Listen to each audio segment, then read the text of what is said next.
रमेश प्रसादजी, भर्खरै मात्र गायक प्रकाश सपुतले यसअघि राखेको युट्युबमा जुन पीर गीत थियो यसलाई चाहिँ हटाएर बीचमा भएको जुन एउटा स्त्री गमनको सिन थियो त्यसलाई काटेका छन् र फेरि रिअपलोड गरेका छन्। के भन्न चाहनुहुन्छ? हेर्नु, सर्जकको अभिव्यक्ति स्वतन्त्रताको अधिकार हो। उनले आफैले रियलाइज गरेर अथवा आफैले महसुस गरेर आत्मविवेकले यो भिडियो हटाएका हुन् भने मेरो भन्नु केही छैन। तर उनले त्यो क्लिप राख्दा पनि बिग्रेको, भत्केको, विस्फोट भएको केही थिएन। त्यो एउटा प्रतीकात्मक कुरा थियो। यतिसम्मको व्यवस्था गरियो जनयुद्धका छापामारहरूलाई भन्ने अर्थमा त्यसलाई बुझ्नु पर्थ्यो होइन। त्यो देह व्यापारको क्लिप चाहिँ नभएको भए पनि कथामा केही बिग्रिने थिएन, कथाले मागेको पनि खासै थिएन मेरो विचारमा भनेर मैले भनेको थिएँ। गायक सपुतले यसलाई 2 दिन 1 दिनमा पनि गर्न सक्थे नि त विवादमा आएको बेला होइन। यत्रो तपाईँको 1-1.5 हप्तै चाहिँ किन उनी विवादमा पर्न चाहे र अहिले फेरि किन हटाए? प्रकाश सपुत विवादमा पर्न चाहने खालका पात्र होइनन्। गम्भीर सर्जक हुन्, उत्कृष्ट सर्जक हुन्। र मैले अघि पनि भने यदि उनले कसैको दबाबमा यो क्लिप हटाएका हुन् भने यो राम्रो भएन। तर उनले स्वविवेकले यो क्लिप नभए पनि मेरो कथामा खासै प्रभाव पर्दैन भन्ने ठानेर हटाएका हुन् भने उनको व्यक्तिगत स्वतन्त्रता हो। भनेपछि यो देह व्यापारको सिन जुन पीर गीतबाट भर्खरै मात्र प्रकाश सपुतले हटाएर गीत फेरि पनि रिअपलोड गरेका छन्, यो जे भयो राम्रो भयो भन्नुहुन्छ? होइन, उनले आफैले महसुस गरेर आत्मनिर्णयको अधिकार प्रयोग गरेका हुन् भने राम्रै भयो। किनभने यसले गर्दा मूल कथा ओझेलमा परेको थियो। यो 30 सेकेन्डको क्लिपले गर्दा जुन कथाको मूल आशय, मूल भाव थियो त्यो ओझेलमा परिरहेको थियो। त्यसकारणले उनले मूल भावको संरक्षण गर्न आफ्नै आत्मनिर्णयले हटाएका हुन् भने राम्रो भयो। तर कसैको दबाबमा परेर त्रासले हटाएका हुन् भने चाहिँ उनी त्रसित हुनुपर्ने कुनै आवश्यकता थिएन। किनभने दबाबमा चाहिँ सृजनामा हेरफेर हुनु हुँदैन। कसैको दबाबमा सृजनामा हेरफेर गर्न थालियो भने त्यो चाहिँ कोही मर्यो भन्ने भन्दा पनि काल पल्क्यो भन्ने हुन्छ। भोलि अरू सर्जकहरूलाई पनि यसको दुष्प्रभाव पर्न सक्छ। देह व्यापारको सिन यो गीतमा राख्दा जसरी माओवादी केन्द्रका साथीहरू रिसाउनु भयो, कार्यकर्ताहरूले विरोध गर्नुभयो, अब यो हटाइसके पछाडि चाहिँ उहाँहरूले प्रकाश सपुतलाई धन्यवाद दिनु होला कि अझै प्रतिशोध बाँकी रहला, के लाग्छ? पहिला पनि उहाँहरूले यही एउटै क्लिपको कारणले प्रतिशोध राख्नुपर्ने केही थिएन। वास्तवमा यो गीतले ती कैयौँ छापामारहरूको आवाज बोलेको थियो जसलाई नेतृत्वले बेवास्ता गरेको छ। हस्, यहाँलाई धेरै धेरै धन्यवाद।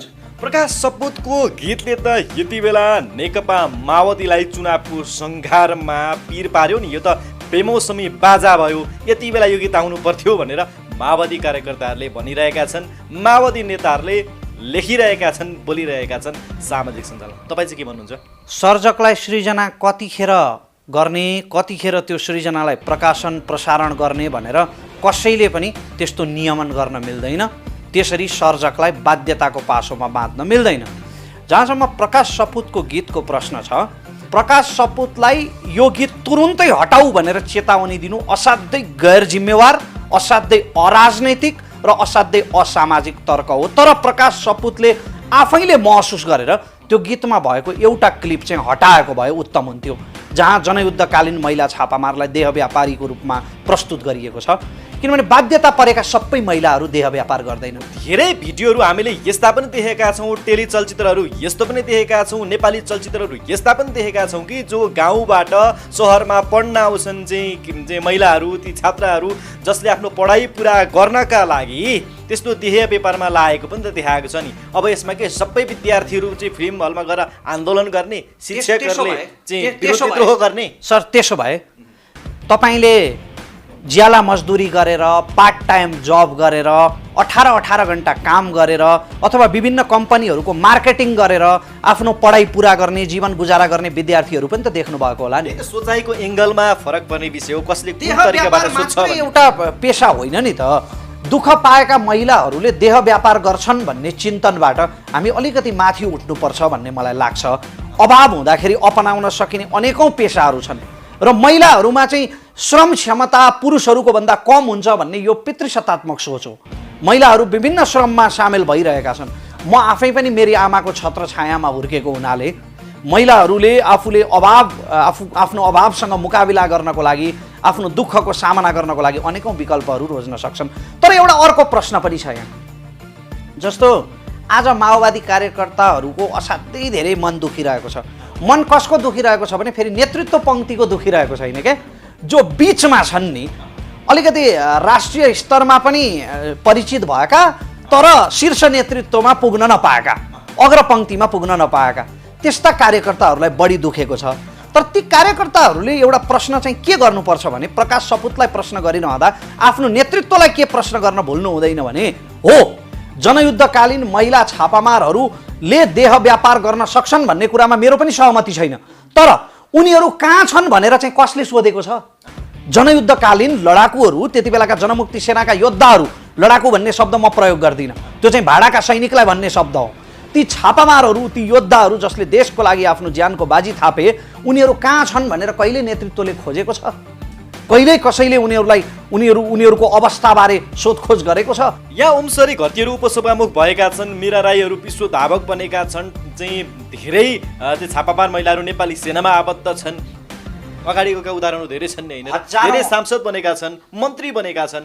हजार महिला छापामारहरूमध्ये केही थान सांसद वा मन्त्री बने, ती पनि आफ्ना विवाहका कारणले अथवा कृपा दृष्टिका कारणले ठुला नेताहरूको छत्र छायामा भएकाहरू अगाडि पुगे, अग्रपङ्क्तिमा पुगे। तर जो आम छापामारहरू थिए, मलाई जीवनजी कैयौँ पटक फोन आइरहन्छ, कैयौँ पटक देशका कुना कुनाबाट फोन आइरहन्छ, विदेशबाट फोन आउँछ, देशभित्र गोली लागेर उपचार नभएका छापामारहरूको फोन आउँछ, कहिलेकाहीँ पूर्व छापामारहरूको सामाजिक सञ्जालहरूमा हामी कैयौँ पटक हामीले सुनेका छौँ। विदेशबाट फोन आउँछ, म देशको लागि लडेको थिएँ रमेशजी, ज्यानको बाजी थापेर लडेको थिएँ, तर आफ्नो परिवार पाल्न विदेश गएँ र विदेशमा अलपत्र परेँ, मैले भने जस्तो काम पाइनँ, भने जस्तो ज्याला पाइनँ। यो विषयमा कसैले सोचेको छ? प्रचण्डले केपी ओलीलाई पछार्ने अनेकौँ रणनीति बनाइरहँदा आफ्ना कार्यकर्ताको व्यवस्थापनको लागि चाहिँ कुन रणनीति बनाए? यो प्रश्न होइन। प्रचण्डले आफ्नो भाषणमा जनमुक्ति सेनाका लडाकुहरू भनेका छन्। उनी प्रधानमन्त्री भएको समयमा लडाकु भनेको के हो? इस्लामिक स्टेटका अनि रुससँग लडिरहेका चेचेन गुरिल्लाहरू, तिनीहरूलाई भन्ने हो लडाकु। भाडाको सैनिकलाई भन्ने हो। अङ्ग्रेजीमा लडाकु शब्दको अर्थ मर्सिनरी हुन्छ। मर्सिनरी भनेको भाडाको सैनिक हो। भाडाको सैनिक भन्न मिल्छ आफ्नो इसारामा ज्यानको बाजी थापेका छापामारहरूलाई? अनि यो प्रश्न जो कार्यकर्ताहरू आज प्रकाश सपुतसँग प्रश्न गरिरहेका छन्, उनीहरूले आफ्नो नेतृत्वलाई चाहिँ कति पटक सोधे त यो प्रश्न कि तिमीले किन व्यवस्थापन गर्न सकेनौ ती पूर्व छापामारहरूको? त्योभन्दा मुख्य प्रश्न, तिमीले किन व्यवस्थापन गर्न सकेनौ तिनका सपनाहरूको, जुन सपनाका लागि हजारौँले आफ्नो प्राणको होइन एउटा सृजनालाई सृजनाकै रूपमा लिने कि यसलाई चाहिँ तपाईँको यथार्थ ठानेर झगडा गर्ने कि प्रकाश सपुतले मात्र चाहिँ यो देह व्यापारको कुरालाई उठाएको र अन्य चलचित्रमा योभन्दा अगाडि उठेको थिएन, अन्यले चाहिँ यस्ता म्युजिक भिडियोहरू बनाएका थिएनन् र भने? पहिलो कुरा त एउटा गीतमाथि, एउटा अभिनयमाथि यत्रो वाद विवाद गर्नु यो असाध्यै बालापन हो के? यो असाध्यै ठुलो बालापन हो, अज्ञानता हो। यो यति धेरै वाद विवाद हुनै पर्ने होइन एउटा सृजनामाथि। तर मेरो कन्सर्न चाहिँ कहाँनिर हो भने, जो प्रकाश सपुतले त्यो एउटा देह व्यापारको क्लिप राखिदिनाले यो मूल कथा छायामा पर्यो के? यसको मूल कथा चाहिँ के हो भने, जनयुद्धकालीन पूर्व लडाकु युवती विदेशमा गएर अलपत्र परेको चाहिँ यो भिडियोको मूल कथा हो। तर त्यो एउटा क्लिपले गर्दा जुन सायद कथाले नमागेको भए पनि हुन्थ्यो। प्रकाश सपुतले चाहिँ यसलाई पार्ट 2 को रूपमा फेरि पनि आउँदैछ, अर्को म्युजिक भिडियो पनि आउँदैछ भनेका छन्, उनले त्यसरी लेखेका छन्। सम्भवतः यहाँ यसको वास्तविकता आउनै पो हो कि पछि? सम्भवतः। तर यसको पार्ट 2 नै प्रकाशन गरिरहनु पनि त्यो बाध्यकारी होइन। जसरी 24 घण्टाभित्र भिडियो नहटाए यो गैर जिम्मेवार हरकत नसहने भनेर जस्तो खालका टिप्पणीहरू आएका छन् नि, यसरी बाध्यकारी बनाउनु हुँदैन। किनभने मलाई एउटा इतिहासको एउटा घटना म सम्झना गर्छु।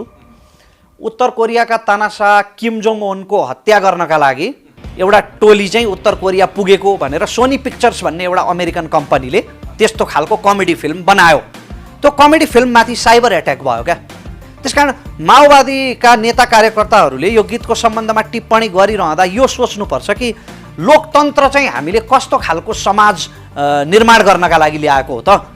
हामीले एउटा वैचारिक तर्क गर्ने समाज निर्माण गर्न खोजेको हो कि किम जोङ जस्तो हमला गर्ने त्यस्तो खालको तानाशाही जहानिया समाजको कल्पना गरेको हो? यो चाहिँ समीक्षा गर्नु आवश्यक छ।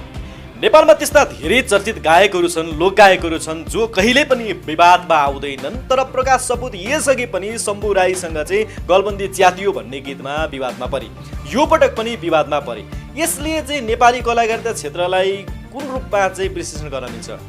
होइन, चर्चा र विवाद सेलिब्रेटीको गहना हो। हामी साधारण मान्छेहरू बबुराहरू त विवादमा पर्छौँ, नचाहँदै विवादमा पर्छौँ।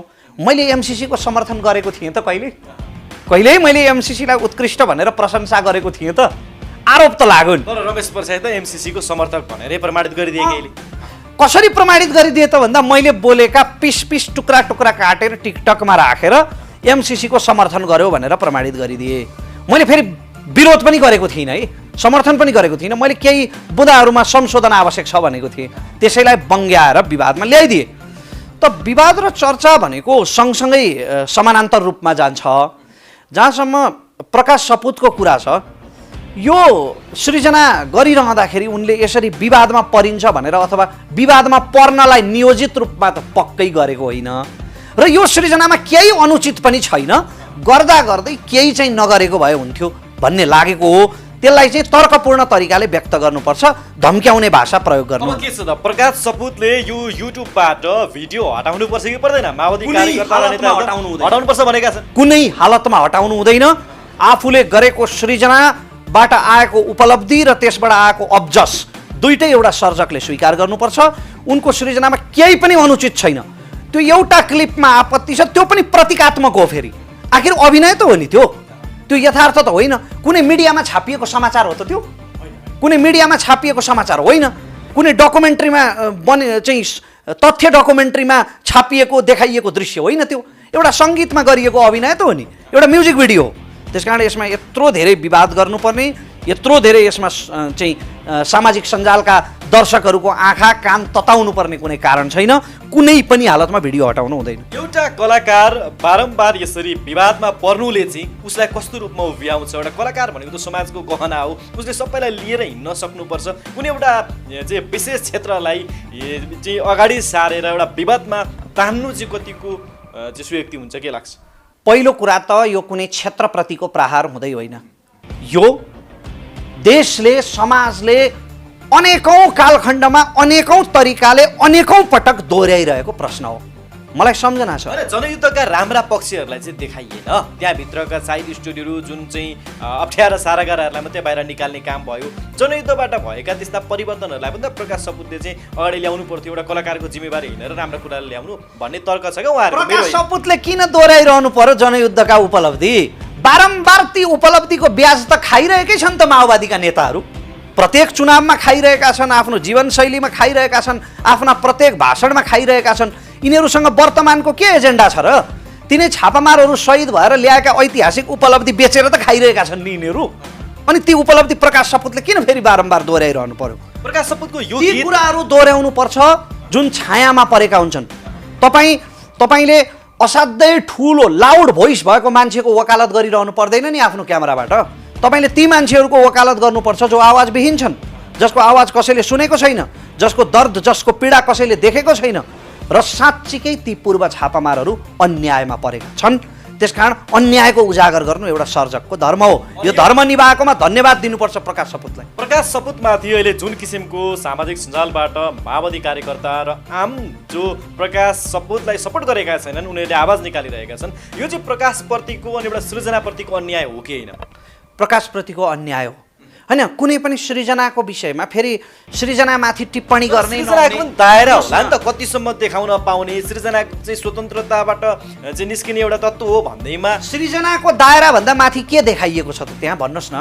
कुनै अश्लीलता देखाइएको छैन त्यहाँ, कुनै आपत्तिजनक शब्दहरूको प्रयोग गरिएको छैन। जसरी हाम्रा यी र्याप भनिने सङ्गीतहरूमा गरिन्छ त्यस्तो खालको आपत्तिजनक शब्द पनि छैन, कुनै अश्लील दृश्य पनि छैन। एउटा कथालाई प्रतीकात्मक रूपमा देखाइएको छ। हो, कतिपय दृश्यहरूमा आपत्ति हुन सक्छ। सृजनाको विषयमा पनि टिक्का टिप्पणी गर्न चाहिँ पाइन्छ, सकिन्छ, सवाल जवाफ गर्न पनि सकिन्छ, तर त्यसको भाषा चाहिँ सभ्य हुनुपर्छ। अभिव्यक्ति स्वतन्त्रतामा हस्तक्षेप हुनु हुँदैन। अब यसको सेफ ल्यान्डिङ चाहिँ के त? उसो भए माओवादी कार्यकर्ता र नेताले माफ माग्ने हो कि प्रकाश सपुतले चाहिँ माओवादी नेता कार्यकर्तासम्म माफ माग्ने हो त? के चाहिँ? कसैले पनि माफी माग्नु पर्दैन, कसैले पनि माफी माग्नु पर्दैन। प्रकाश सपुतले आफैले महसुस गरेर अभिव्यक्ति स्वतन्त्रताको आत्मनिर्णयको अधिकार प्रयोग गरेर त्यो क्लिप हटाइदिए भने उनको स्वतन्त्रता हो, हटाएनन् भने पनि त्यो उनको अभिव्यक्ति स्वतन्त्रता हो। कसैले माफी माग्नु पर्दैन। यो घटनालाई जति सक्दो चाँडो हाम्रो सामाजिक सञ्जालबाट हाम्रा यी चाहिँ कानहरू तताउने यो क्रीडा बन्द गरिनुपर्छ। गठबन्धनका दलहरूले पनि साथ नदिरहेको सन्दर्भमा माओवादी कार्यकर्ता अनि नेताहरू अर्को पार्टीमा गरगर्ती गइरहेको सन्दर्भमा यही चुनावको सङ्घर्षमा चाहिँ प्रकाश सपुतले यो गीत निकालेर माओवादी जनयुद्धमाथि हमला गर्नु भनेको हो, माओवादीलाई कमजोर बनाउनु हो, यो कसैबाट नियोजित तरिकाले प्रकाश सपुतबाट आएको हो, प्रकाश सपुतलाई गराइएको हो भनेर पनि टिका टिप्पणी भएको छ। तपाईँलाई चाहिँ के लाग्छ? त्यसो भए मेरो प्रश्न है, त्यसो भए चुनावको बेला माओवादीको पक्षमा भोट माग्न बनाइएका गीतहरू चाहिँ के हुन् त? जनवादी गीतहरू जो बनाइएका छन् यो फेरि लहरो तान्दा पहरो आउँछ क्या जीवनजी। जनवादी गीतहरू जो बनाइएका छन्, जनयुद्धका त्यत्रा एजेन्डाहरू चाहिँ तिरस्कृत भइरहँदा, त्यत्रा एजेन्डाहरू एक प्रकारले तिनीहरूको अपमान भइरहँदा, त्यतिका सपनामा कुठाराघात भइरहँदा पनि माओवादी नेताहरूको जय जयकार गरेर जुन गीतहरू बनाइन्छ तिनीहरूलाई चाहिँ के भन्ने त? मलाई एकजना जय जयकार मात्रै गर्नुपर्ने, आलोचना गर्न नपाइने। हिजो बेलुका मलाई एकजना स्थानीय नेता जो माओवादीका नेता हुनुहुन्छ उहाँले फोन गरेर भन्दै हुनुहुन्थ्यो यो विषयमा खासै अब तपाईँले मिडियाबाट उठाउनु जरुरी नै छैन, किनभने प्रकाश सपुतलाई त विवादले सहयोग गर्छ, युट्युबमा धेरै भ्युज जान्छ, उनको गीत चर्चामा होला, तर हामीलाई त चुनावमा यस्तै केही न केही अप्ठ्यारो पार पर्छ है, त्यस्ता निर्दोष जनताहरूले त्यही रूपमा हामीलाई बुझ्न सक्छन् है भन्ने किसिमको कुरा गर्दै हुनुहुन्थ्यो। दुईटा कुरा जीवनजी। पहिलो कुरा त तपाईँको पहिलो तर्क सत्य हो, प्रकाश सपुतको विज्ञापन गरिदिएको छ यो विवादले, यो गीतको विज्ञापन गरिदिएको छ। अर्को सत्य के हो भने जहाँसम्म माओवादीलाई चुनावमा अप्ठ्यारो पर्छ भन्ने कुरा छ, यो गीत ननिकाल्दैमा जनयुद्धका तमाम सपनाहरूमाथि कुठाराघात भएको, जनयुद्धमा देखाइएका सपनाहरूमाथि भएको त्यो ठगी, त्यो जाल झेल, त्यसलाई र केही थान टाठाबाठाहरूको बाहुल्यतालाई जनताले त्यति सजिलै बिर्सिने पनि होइन। अप्ठ्यारो पर्ने जहाँसम्म प्रश्न छ, माओवादीलाई त प्रत्येक चुनावमा अप्ठ्यारो परिरहेकै छ, अप्ठ्यारो बढिरहेकै छ। यसपटक त्यो अप्ठ्यारो झन् बढ्छ। कलाकारको जिम्मेवारी भनेको समाजलाई आशाह उत्साह उमङ्ग चाहिँ बाँड्नु हो कि निराशा चरम अप्ठ्यारा बाध्यता दुर्दशाहरू चाहिँ बरग्याल्ती पोखिदिनु हो? सर तपाईँलाई के लाग्छ? त्यस्तो कुनै बाध्यकारी नियम हुँदैन। हेर्नुहोस्, कलाकारहरूको आफ्नो फ्लेभर हुन्छ। कलाकारको जिम्मेवारी पनि स्वर होला नि त सम्राट समाजमा। नारायण गोपाललाई के भन्नुहुन्छ त? स्वर सम्राट नारायण गोपालले चाहिँ अधिकांश गीतहरू विरक्त लाग्दा गाएका छन्। अधिकांश गीतहरू म मुर्दा भएको तिमी आज हेर भन्नेलाई स्वर सम्राट भन्दै हुनुहुन्छ तपाईँ, अनि अर्कोतिर फेरि कलाकारले उत्साह मात्रै बाँड्नुपर्छ भन्नुहुन्छ। आर्टिस्टको आफ्नो आफ्नो फ्लेभर हुन्छ, त्यो उसको स्वतन्त्रता हो, उसलाई यो प्याटर्नको मात्रै लेख भन्न मिल्छ। होइन, आज मैले सामाजिक सञ्जाल बिहान हेर्दै थिएँ, धेरैले प्रकाश सपुतको पक्षमा पनि उभिनु भएको छ, सपोर्ट गर्नुभएको छ भने कतिपयले चाहिँ निकै तल्लो स्तरमा झरेर पनि टिका टिप्पणी गर्नुभएको छ, जस्तै जातीय चाहिँ कुराहरू उठाउनु भएको छ होइन, प्रकाश सपुतलाई प्रकाश कपुत भन्नुभएको छ। यो पनि तपाईँको भनाइ के छ? यस्तालाई के भन्न चाहनुहुन्छ? जङ्गली मानसिकता भएका बौद्धिक अपाङ्गहरूसँग सकिँदैन। कहिलेकाहीँ मेरै शारीरिक कमजोरीमाथि पनि टिप्पणी गरेर कमेन्टहरू आउँछन्। प्रकाश सपुतमाथि गरिएका शाब्दिक हमलाहरू त्यसरी नै गरिएका हुन्। यस्ता कुराहरू, यस्ता शब्दहरू र यस्ता तुच्छ कमेन्टहरू सुन्नै हुँदैन, हेर्नै हुँदैन, इग्नोर गर्नुपर्छ, डिलिट गर्नुपर्छ। प्रकाश सपुतले आफ्ना आगामी रचनाहरूमा सृजनाहरूमा यी कुराहरूबाट सिक्नुपर्छ कि पर्दैन कि दुर्गेश थापा जस्तै सदैव आफूलाई विवादको केन्द्रमै राख्ने काम गर्नुपर्छ? पहिलो कुरा त तपाईँले दुर्गेश थापा र प्रकाश सपुतलाई जोड्नुभयो भने अन्याय हुन्छ, अपराध हुन जान्छ। हेर्नुहोस्, होइन म प्रकाश सपुतको धेरै गीतहरूको म एकदम फ्यान हो, म मजाले प्रकाश सपुत असाध्यै राम्रा सर्जक हुन्। प्रकाश सपुत असाध्यै उत्कृष्ट सर्जक हुन्। नेपाली लोक सङ्गीतका एक उज्जवल नक्षत्र हुन् प्रकाश सपुत। हाम्रो पुस्ताका उज्जवल तारा हुन् नेपाली सङ्गीतका। त्यसकारण प्रकाश सपुतलाई अब तपाईँले जो कोहीसँग जोडिदिनु भयो भने त्यो अपराध हुन्छ। प्रकाश सपुतले केही सिक्नु जरुरी छैन। हो, मेरो कन्सर्न चाहिँ कति हो भने त्यो कथाले नमागेको, खासै आवश्यक नभएको त्यो दृश्य नराखेको भए पनि हुन्थ्यो भन्ने चाहिँ लागेको हो। राखेर पनि भत्केको, बिग्रेको, विस्फोट भएको केही छैन। होइन, त्यो दृश्य नराखिदिएको भएर माओवादी नेता र कार्यकर्ताले यो विषयलाई नउचालिदिएको भए त गीत कहिले आयो र कहिले गयो भन्ने नै थाहा हुँदैन थियो। त पुरानो ट्रेनको गीत भनेर भन्थ्यो होला नि त फेरि। होइन, त्यसरी टिआरपी लिने कोणबाट सोचेर प्रकाश सपुतले टिआरपी लिने कोणबाटै सोच्ने हो नि त कलाकारले पनि, मिडियाकर्मीले पनि। पछिल्लो समयको अवस्था, ट्रेनै चलेको प्रचलन नै त्यही छ। प्रकाश सपुतले त्यसरी सर्जक भन्दा माथि उठेर व्यापारी भएर सोचे भन्ने मलाई विश्वास छैन। दीपशिकाले त त्यही भनेर लेखेको छ नि। अब दीपशिखाले त एकपटक आदरणीय दाई रवि लामिछानेले प्रचण्डको विषयमा टिप्पणी गर्दाखेरि उहाँको व्यक्तिगत चरित्रमाथि बोलेका थिए असाध्यै तल झरेर। त्यसकारण दीपशिखाले के लेख्छन्, श्रीपालीले के लेख्छन्, पञ्चु सिंहले के लेख्छिन्, त्यसले केही पनि निर्धारण गर्दैन। उनीहरू एउटा मानसिकताबाट ब्रेन वास गरिएका कार्यकर्ताहरू हुन्। उनीहरू आफ्नोभन्दा फरक विचार सुन्न सक्दैनन्। उनीहरू तर्क र बहस गर्न सक्दैनन्। उनीहरूसँग त्यो तर्क बहस गर्ने धैर्य नै छैन। अरूले आफूमाथि लगाएका आरोपहरू सुन्ने, अरूले गरेका आफ्ना आलोचनाहरू सुन्ने धैर्य हुँदैन के यी कार्यकर्ताहरूसँग, बुझ्नु भएन? मैले कैयौँ नेतृत्वमा बसेका शीर्षस्थ नेताहरूसँग पनि भेट्ने मौका पाएको छु, उनीहरूसँग बहस गरेको छु। उनीहरू किन शीर्ष नेता हुन्छन् भने उनीहरूको चेतना अलि विकसित हुन्छ, उनीहरू चाहिँ गराउनेमा पर्छन्। त्यसकारणले उनीहरूको विकसित चेतनाले चाहिँ तर्क सहन सक्छ, आरोप आलोचना पनि सहन सक्छ। यी कार्यकर्ता जो हुन्छन् नि, यी बिचका कार्यकर्ताहरू, बिचका है, फेरि तल्लो लेभलका अथवा स्थानीय स्तरका होइन, स्थानीय कार्यकर्ताहरूमा फेरि एक प्रकारको प्रगाढ चेतना हुन्छ। यी बिचका कार्यकर्ताहरू जो हुन्छन्, केन्द्रमा पुग्न सङ्घर्ष गर्दै गरेका तर खासै ठाउँ नपाएका, नपत्याइएका यी कार्यकर्ताहरू फ्रस्ट्रेसनबाट ग्रसित हुन्छन्। यिनीहरू तर्क सुन्न सक्दैनन्, बहस गर्न सक्दैनन्। त्यसकारण यिनीहरूका कमेन्टले खासै केही पनि निर्धारण गर्दैन। होइन, यो सिधा भन्नुपर्दा तपाईँको चाहिँ देह व्यापारमा लाग्ने अन्य कारणहरू पनि हुन्छन्। जनयुद्धबाट चाहिँ आएका त्यो महिलाहरू जो हुनुहुन्छ, पूर्व छापामारहरू हुनुहुन्छ, उहाँहरूलाई चाहिँ यहाँनिर देखाउनु पर्ने कुनै अवस्थै छैन। यो चाहिँ बेमौसमी बाजा भयो भन्छन् क्या। जनयुद्ध रोकिएको भनेको 2063 सालमा हो। त्यति बेला चाहिँ महिला छापामारहरू 20-25 वर्षका थिए होलान्। अहिले त उनीहरू चाहिँ 40-50 वर्षको पुगे नि। अनि उनीहरूलाई यसरी देह व्यापारमा चाहिँ संलग्न भएको देखाउनु बेमौसमी बाजा हो भन्छन् क्या माओवादी कार्यकर्ता र नेताहरू। हुनै नसक्ने तर्क।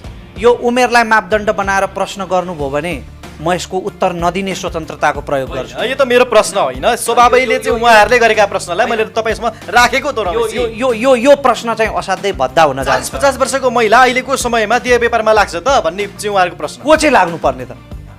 को चाहिँ लाग्नुपर्ने त? के देह व्यापारलाई न्यायोचित ठहर्याउन खोजिएको हो त यो प्रश्न मार्फत चाहिँ? त्यस कारण यो असाध्यै भद्दा प्रश्न हुन जान्छ। त्यस्ता लेख्ने, त्यस्ता प्रश्न गर्नेहरूको जवाफ त दिनु पर्ला नि। सुन्नुहोस् न, यस्तो हो, कस्तो हो भने जनयुद्धकालीन महिला छापामारहरू देह व्यापारमा लागेको देखाउनु ल एक हिसाबले गलत भयो रे मानौँ। ती महिला छापामारहरू सबै, प्रत्येक महिला छापामारहरूको स्थिति के छ, उनीहरू कहाँ छन्, उनीहरूका परिवार कसरी बाँचिरहेका छन्, उनीहरूले गुजारा कसरी गरिरहेका छन्, ती एक एक छापामारहरूको त्यो तथ्याङ्क सर्वे अहिलेको माओवादी केन्द्रसँग छ त? अहिलेका नेताहरूलाई थाहा छ त उनीहरूको अवस्था? कहाँ छन्, के गर्दैछन्, कस्तो अवस्थामा छन्, यो चाहिँ मूल प्रश्न हो। कसरी आफ्नो जीविका चलाइरहेछन्? पञ्चु सिंहले प्रचण्डलाई सोध्नुपर्ने प्रश्न चाहिँ यो हो। प्रकाश सपुतलाई प्रश्न सोध्नुभन्दा क्रान्तिकारी महिला अध्यक्ष पञ्चु सिंहले प्रचण्डलाई प्रश्न सोध्नुपर्ने हो कि हाम्रा प्रत्येक महिला छापामारहरू अथवा पुरुष छापामारहरू, जनयुद्धका पूर्व सिपाहीहरू आज कुन अवस्थामा छन् भन्ने कुरा पार्टीलाई थाहा छ? कति विदेशमा अलपत्र परेका छन्, कति अरबको स्वीकार गर्नु भएको छ कि होला सारा गारा अप्ठ्यारोहरू पक्कै पनि परेका छन्, जनयुद्धको लाभ केही मुठीभर व्यक्तिले लिएका छन् होला, तर यसको विषयमा पार्टीमा छलफल भइरहेको छ, खोजी कार्य जारी छ, यसको लागि पार्टीले केही गरिरहेको छ भन्ने आशय त उनको लेखनमा छ नि त। प्रयत्न भएका छन् भन्नुभयो उहाँले, होइन? जनयुद्धबाट भएका सफलताहरूलाई चाहिँ नदेखाउने भन्ने उहाँको कुरा छ, कलाकारिता त्यतातिर नलाग्ने भन्ने उहाँको कुरो छ। यो प्रश्नको उत्तर मैले अघि नै दिइसकेँ जस्तो लाग्छ। जनयुद्धकालीन सफलताहरूलाई बारम्बार चाहिँ ब्रान्डिङ गरेर, विज्ञापन गरेर ब्याज खाइरहेकै छन् त उहाँहरूका नेताहरूले। त्यो किन दोहोऱ्याइरहनु पर्यो बारम्बार? जनयुद्धले उपलब्धिहरू दिएको छ, मैले केही पनि दिएन भनिरहेको छैन के। तर यसको कमजोर पक्ष, यसको अन्यायमा परेको पक्षलाई उजागर गर्नु परेन। अनि जहाँसम्म प्रयत्न भइरहेको छ भन्ने प्रश्न छ, 62-63 शान्ति सम्झौता भयो, आज भयो तपाईँको 78 साल। यो प्रयत्न गर्न कति वर्ष लाग्ने रहेछ? लुट्न कान्छा लुट अरू देशमा पाइँदैन, नेपालमा यो छुट भन्ने पशुपति शर्माको गीत पनि हटाइयो। ब्रिटेनलाई पनि तपाईँको प्रहरी खोरसम्म लगेर अदालतमा नपुग्दै गीत हटाउन लगाइयो। आज फेरि प्रकाश सपुतको गीत पनि हटाउन लगाइँदैछ। नेपाली कलाकारिता माथि के राजनीति हाबी हुँदैछ कि नेपाली कलाकारहरूले चाहिँ राजनीतिक दलहरूमाथि आफ्नो प्रतिशोध साध्दैछन्? तपाईँले उत्कृष्ट सृजना गर्ने प्रकाश सपुत, पशुपति शर्मा र चाहिँ वरिपरि चाहियो मलाई राम्री राम्री नानी भनेर अनेकौँ अश्लील शब्दहरू भट्ट्याउने एउटा ऱ्यापरलाई तुलना गर्नुभयो भने यो जति निकृष्ट प्रश्न अर्को केही पनि हुँदैन। भनेपछि विजय फटाउन होइन, उनले गरे व्यक्तिगत रूपमा फटा भन्न चाहेको होइन, तर उनले गीतमा अधिकांश शब्दहरू जो प्रयोग गरेका छन् ती त बुवा आमा दिदीबहिनीको अगाडि सुन्न सकिने त छैन नि। तपाईँले यसलाई एउटा प्रश्नको रूपमा लिनुहोस् न, कलाकारिता माथिको यो प्रहार हो कि कलाकारहरू चाहिँ राजनीति दलसँग न्यू खोज्छन्? सुन्नुहोस् न, राज्यले फिल्टर गर्नुपर्छ। राजनीतिक दलसँग न्यू खोजेको कसरी भन्नुहुन्छ? राजनीतिक भोलिदेखि नेता र हामीले अन्तर्वार्ता नलिने त जीवनजी, भोलिदेखि तपाईँले र मैले अन्तर्वार्ता नलिने, प्रश्न नसोध्ने राजनीतिक दललाई, उनीहरूका गलत क्रियाकलापको आलोचना नगर्ने, रिपोर्टिङ नगर्ने। पत्रकारिता जस्तै कलाकारिता पनि समाजको ऐना हो। उनीहरूले आफ्नो धर्म निभाइरहेका छन्, उनीहरूले आलोचना समालोचना गर्न पाउनु उनीहरूको लोकतान्त्रिक अधिकार। दलका नेता व्यवस्थालाई अनि राजनीतिक दललाई गाली गरिरहँदा कलाकारहरूले चाहिँ आफ्नो जिम्मेवारी कतिको पुरा गरेका छन्, समाजप्रति उनीहरूले निभाउनु पर्ने भूमिका कतिको निभाइरहेको छ भन्ने प्रश्न पनि होला नि। कलाकारहरूले पर्याप्त भूमिका निभाएका छन्। कसरी निभाएको छ? आज जुन आन्दोलनको जुन सङ्घर्षको ब्याजी नेताहरूले खाइरहेका छन्, ती आन्दोलनमा कलाकारहरूको भूमिका छैन। कलाकार त सबै गुटमा लागेका छन्। कलाकारहरूले तिनै राजनीतिक दलको चाहिँ भातृ सङ्गठनको रूपमा कलाकारले काम गर्छन् नि, त्यो त तपाईँले चलाएको कार्यक्रममा प्रश्न छ त। हेर्नुहोस्, हरेकले बचेर प्रश्न जवाफ दिने। हेर्नुहोस्, हरेक कुरामा, हरेक चन्द्रमामा कुनै न कुनै दाग हुन्छ। हरेक चन्द्रमामा कुनै न कुनै दाग हुन्छ, तर त्यो दाग हेरेर यो चन्द्रमा तुच्छ रहेछ, चन्द्रमा फोहोरी रहेछ भन्नुभयो भने त्यो गलत हुन्छ। हो, मैले कार्यक्रम प्रसारण गरेको कलाकारहरूको भूमिका जसरी राजनीतिक दलको चाहिँ एडभर्टाइजर जस्तो भयो, विज्ञापनकर्ता जस्तो भयो, यो गलत भयो। यसले मतदाताहरूलाई मिसगाइड गर्यो। एउटा गाउँमा एउटा डाक्टर आयो, आउँदै नआएको डाक्टर आयो भन्नु हुँदैन कलाकारले भन्ने मेरो तर्क थियो त्यति बेला। तर त्यसो भन्दैमा नेपाली कलाकारिता नै निकृष्ट भइरहेको छ भन्ने होइन। कलाकारका मर्यादा र दायराहरू छन्, तर सृजनाको जुन स्वतन्त्रता हुन्छ नि, अभिव्यक्तिको जुन स्वतन्त्रता, बोल्न, लेख्न, पढ्न पाउने, प्रकाशन गर्न पाउने, प्रसारण गर्न पाउने, यो संविधानले ग्यारेन्टी गरेको स्वतन्त्रतामा डाका डाल्न पाइन्छ भनेको यो पाइँदैन। यो तालिबानी शैली हो, यो फतवा शैली हो, यसलाई बन्द गरिनुपर्छ। अब प्रकाश सपुतका फ्यानहरूले र माओवादी कार्यकर्ता अनि नेताहरूले के कुरामा विचार गर्नुपर्छ जस्तो लाग्छ? प्रकाश सपुतका समर्थकहरूले गरिरहेको कार्य असाध्यै उत्कृष्ट छ, उचित छ। म पनि प्रकाश सपुतको समर्थक हो। प्रकाश सपुत मैले असाध्यै धेरै रुचाएका उत्कृष्ट सर्जक हुन्। प्रकाश सपुतको यो गीत सही छ। प्रकाशले आफैले चाहेर त्यो एउटा क्लिप हटाइदिए भने यो विवाद समाप्त हुन्छ, तर हटाएनन् भने पनि माओवादी कार्यकर्ताहरूले यसलाई स्वाभाविक सृजना मानेर सहनुपर्छ, बेहोर्नुपर्छ, आत्मालोचना गर्नुपर्छ र यसमा आफ्नो ध्यान केन्द्रित गरेर ती पूर्व छापामारहरू र माओवादी जनयुद्धका साइड स्टोरीहरूको विषयमा आफैले एकपल्ट विश्लेषण गर्नुपर्छ भन्नुहुन्छ तपाईँ? यो प्रकाश सपुतलाई अहिले सामाजिक सञ्जालमा सोधिरहेका प्रश्नहरू चाहिँ प्रचण्ड नारायण काजीहरूलाई सोध्नुपर्छ। त्यसो गर्दा चाहिँ उनीहरूको कार्यकर्ताको धर्म निर्वाह हुन्छ। तपाईँले चाहिँ प्रकाश सपुतको यो पीर नामक नयाँ गीत छ नि रमेशजी, विवादमा आएपछि चाहिँ युट्युबमा खोजेर हेर्नुभयो, सुन्नुभयो कि तपाईँले विवादमा नआउँदै सुरुवातमा हेर्नुभयो? के लाग्यो र हेरेपछि कस्तो लाग्यो यो गीत तपाईँ? होइन, मैले विवाद नआउँदै हेरेको र मैले हेरिसकेपछि यसमा विवाद हुनुपर्ने कुनै कारण कतिपल्ट दोहोऱ्याएर सुन्नुभयो यो गीत तपाईँले? मैले 3-4 पटक सुनेको छु। कस्तो लाग्यो? असाध्यै उत्कृष्ट लाग्यो। यसका शब्दहरूले जस्तो एउटै घटना कोहीलाई फाइदा कोहीलाई भयो हानि, कतै आत्मसम्मान मर्यो कतै स्वाभिमानी। जो नेताहरू थिए उनीहरूको आत्मसम्मान मर्यो।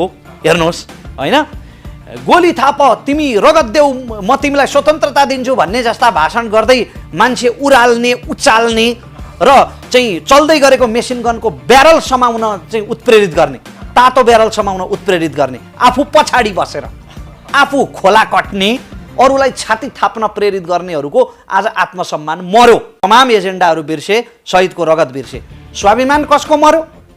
ती छापामारहरू जसले आफ्नो परिवार भनेनन्, आफ्नो जीवन भनेनन्, आफ्नो उन्नत उमेर देशका लागि समर्पित गरे, उनीहरूको स्वाभिमान आज कहाँ मरिरहेको छ?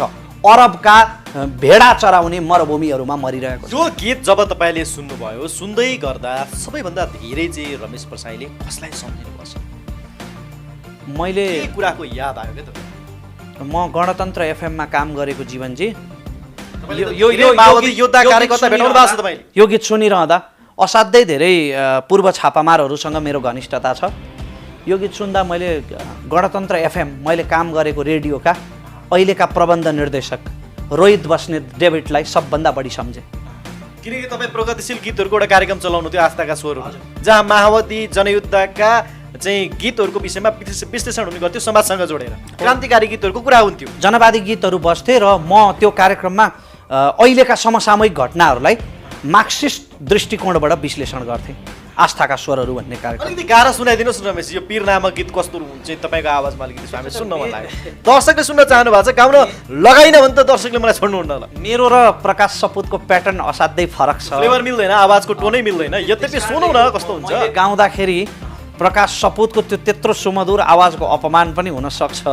यद्यपि म एक लाइन मात्रै, एक लाइन होइन, त्यो जमिनको त्यो 4 किल्ला त ठुलो ठुलोको भयो भन्ने यताउता मिलाएर गाइदिनुहोस्। तिम्रो मायाले मलाई पिर दियो, यो फेरि अब योभन्दा बढी गायन रमेश हुन जान्छ के। दुर्गेश थापाले नारायण गोपालको गीत गाउँदा हुन्छ भने तपाईँ रमेश प्रसाईले प्रकाश सपुतको गीत गाउँदा के हुन्छ सुनिदिउँ। यस्तो जसले सर्जकको सम्मान गर्दैन, जसले त्यो ओरिजिनल कलाकारप्रति जसको मनमा एकरति सम्मान छैन, उसले चाहिँ त्यो कलाकारको गीतलाई जति पनि बिगार्न, बङ्ग्याउन, भत्काउन सक्छ। म प्रकाश सपुतको गीतलाई यो आफ्नो बिल्कुलै फरक आवाजमा गाएर भत्काउन चाहन्न। प्रकाश सपुतको आवाज मिठो छ, को सृजनाले केही न केही सन्देश दिने गर्छ, तल्का पिट्ने गर्छ र पछिल्लो समय भन्ने त विवाद पनि ल्याउने गर्छ भन्नुपर्ने भयो। उनको गीत रमेश प्रसाईले गाउनुपर्छ क्या, 2 लाइन भयो गाइदिनुहोस्। एउटै घटना कोहीलाई घाटा भएन, एउटै घटना कोहीलाई नाफा, कोहीलाई भयो हानि, कोहीको आत्मसम्मान मर्यो, कोही कतै स्वाभिमानी, यस्तै केही छ। यो तपाईँले मलाई बडो अनकम्फर्टेबल बनाइदिनु हो के। म यसरी शब्द बिर्सिने त होइन, तर ठिक छ। आगामी चुनावको विषयमा र नेपाली राजनीतिक दल अनि नेपाली जनताले पुर्याउनु पर्ने विवेकका सन्दर्भमा हामी अर्को एपिसोडमा तपाईँसँग बस्छौँ कि आजै बस्छौँ? अर्को एपिसोडमा पक्कै पनि। आदरणीय दर्शकबिन, आफ्ना भनाइहरू, आफ्ना कमेन्टहरू एकदमै सबै शब्दमा चाहिँ लेख्नु होला, हामी त्यसलाई पढ्नेछौँ, हेर्नेछौँ भन्न चाहन्छौँ। तपाईँको के छ जाँदा जाँदै? मेरा प्रिय शुभचिन्तकहरूलाई असाध्यै धेरै धन्यवाद दिन चाहन्छु, जो उहाँहरूले म प्रति स्नेह प्रकट गर्नुभएको छ। यो टुक्रा टुक्रा काटेर आफ्नो भ्युज बढाउनको लागि, आइडीलाई लोकप्रिय बनाउनको लागि टिकटकमा यसरी टुक्रा राखेर व्यक्तिलाई बदनाम गराउने दुखी आत्माहरूबाट सावधान हौँ हामी र अन्तर्वार्ता पुरै हेरौँ, आशय हेरौँ, उसले भन्न खोजेको के हो, कुन सन्दर्भमा के भनेको हो भन्ने कुरा बुझेर मात्रै कमेन्ट गरौँ, आलोचना गरौँ भन्न चाहन्छु। अनि फेसबुकमा लिङ्क सेयर गरौँ, तर डाउनलोड गरेर लाइभ स्ट्रिम गरेमा त्यहाँ स्ट्राइक आयो भने त्यसको जिम्मेवारी हामी छैनौँ। तपाईँको फेसबुक पेज उड्यो भने त्यसको जिम्मा हामी लिँदैनौँ है भन्न चाहन्छौँ। हस्त सबैलाई धेरै धेरै धन्यवाद।